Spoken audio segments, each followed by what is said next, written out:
आप देख रहे हैं समाचार एजेंसी ऑफ इंडिया में साई न्यूज। आप देख, सुन और पढ़ रहे हैं समाचार एजेंसी ऑफ इंडिया की साई न्यूज के धर्म प्रभाग में विभिन्न जानकारियों के संबंध में। सनातन धर्म में हर साल भाद्रपद पूर्णिमा तिथि से पितर पक्ष शुरू हो जाते हैं एवं अमावस्या तक ये चलते हैं। इस साल पितर पक्ष बुधवार 18 सितंबर 2024 से पितर पक्ष आरंभ हो गया है। यह 2 अक्टूबर की अमावस्या तक चलेगा। धार्मिक मान्यताओं के अनुसार पितर पक्ष में पितर लोक से धरती लोक पर पितर आते हैं। इस दौरान श्राद्ध कर्म से पितर प्रसन्न होते हैं और परिवार के सदस्यों पर अपना आशीर्वाद बनाए रखते हैं। आइए जानते हैं पितर पक्ष के तीसरे दिन श्राद्ध कर्म के लिए शुभ मुहूर्त व श्राद्ध करने की आसान विधि के संबंध में। विद्वान जानकारों के अनुसार तृतीया तिथि के दिन स्वर्गवासी माता, पिता या अन्य पूर्वजों का श्राद्ध एवं तर्पण मृत्यु तिथि के अनुसार पितर पक्ष की तृतीया को किया जाता है। इस बार 20 सितंबर को श्राद्ध तर्पण का तीसरा दिन रहेगा। सभी दिवंगत व्यक्तियों की पुण्यतिथि के दिन ही उनका श्राद्ध करना चाहिए। मृत्यु तिथि से तात्पर्य उस तिथि से है जो तिथि अंतिम श्वास परित्याग के समय विद्यमान हो। उसी तिथि को श्राद्ध पक्ष में दोपहर के समय दोपहर 12:30 से 1 बजे के बीच श्राद्ध करना चाहिए। तृतीया के दिन जिन लोगों का देहांत अर्थात तिथि अनुसार दोनों पक्षों कृष्ण या शुक्ल पक्ष की तृतीया तिथि हुआ है, उनका श्राद्ध इस दिन किया जाता है। अगर तिथि ज्ञात न हो तो सर्व पितर अमावस्या को श्राद्ध करें। जानिए किस तरह किया जाए तर्पण। पितरों को तर्पण करने वाले जल में काले तिल, जौ, चंदन, अक्षत आदि मिला लें। श्राद्ध कर्म में तिल कुशा सहित जल लेकर पितर तीर्थ यानी अंगूठे की ओर से पिंड पर छोड़ने से पितरों को तृप्ति मिलती है। पितर पक्ष में पंचबली देवताओं को भोग, गौग्रास, कुत्ते, कौवे तथा चींटी को भोजन देना अत्यंत शुभ माना जाता है। वहीं भोजन का प्रथम ग्रास गाय, द्वितीय पक्षी के और तृतीय कुत्ते के निमित्त ग्रास निकालना चाहिए। जिस दिन श्राद्ध हो उस दिन द्वार पर दोनों और शीतल जल छिड़कर पितरों के आगमन की तैयारी करनी चाहिए। किसी योग्य ब्राह्मण को भोजन कराकर वस्त्र आदि देकर विदा करना चाहिए। पितरों की आत्मा शांति के लिए श्राद्ध, तर्पण और पिंडदान के कार्य किए जाते हैं। इन सामग्रियों का किया जाता है पूजा में प्रयोग करें। जानकार विद्वानों का मानना है कि गंगाजल, कच्चा दूध, जौ, तुलसी और शहद मिश्रित जल की जलांजलि देने के बाद गाय के घी का दीप जलाने का प्रावधान है। धूप देना चाहिए। गुलाब के फूल और चंदन पितरों को अति प्रिय माने जाते हैं। उसके बाद जितने भी पूर्वजों का नाम याद हो ध्यान करके स्वधा शब्द से जलार्पण करना चाहिए। श्राद्ध में कढ़ी, खीर, पूरी और सब्जी का भोग लगाया जाता है। तृतीय श्राद्ध में 3 ब्राह्मणों को भोज कराया जाता है। उन्हें चीनी चावल के साथ ही यथाशक्ति दान देकर तृप्त किया जाता है। इन दिनों में भूल के भी ना करें, ये काम अन्यथा पितर हो सकते हैं रुष्ट। हिंदू धर्म में पितर पक्ष का विशेष महत्व होता है। पितर पक्ष का समय पितरों यानी पूर्वजों के लिए समर्पित है। इसकी शुरुआत भाद्रपद मास के शुक्ल पक्ष की पूर्णिमा तिथि से होती है, जो अश्विन मास की अमावस्या तिथि को समाप्त होती है।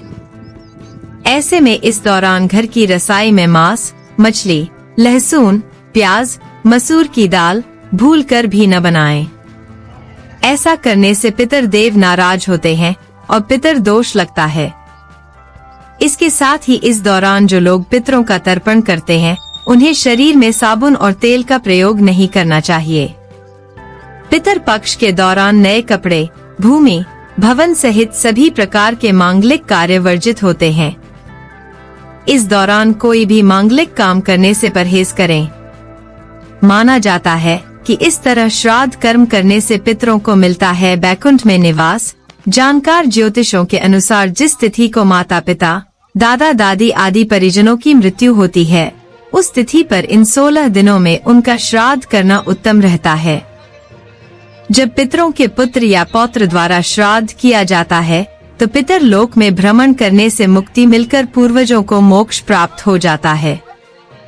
जानकार विद्वानों के अनुसार मोक्ष नगरी गयाजी में तीसरे दिन पिंडदानी फल्गु स्नान करके उत्तर मानस जाते हैं।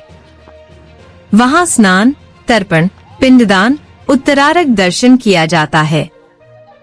वहां से मौन होकर सूरज कुंड आकर उसके उदीची, कनखल और दक्षिण मानस तीर्थों में स्नान, तर्पण, पिंडदान और दक्षिणार्घ का दर्शन करना चाहिए। फिर पूजन करके फल्गु किनारे जाकर तर्पण करें और भगवान गदाधर जी का दर्शन एवं पूजन करें। श्राद्ध करने की आसान विधि जानिए। जिस तिथि में पितरों का श्राद्ध करना हो उस दिन सुबह जल्दी उठें।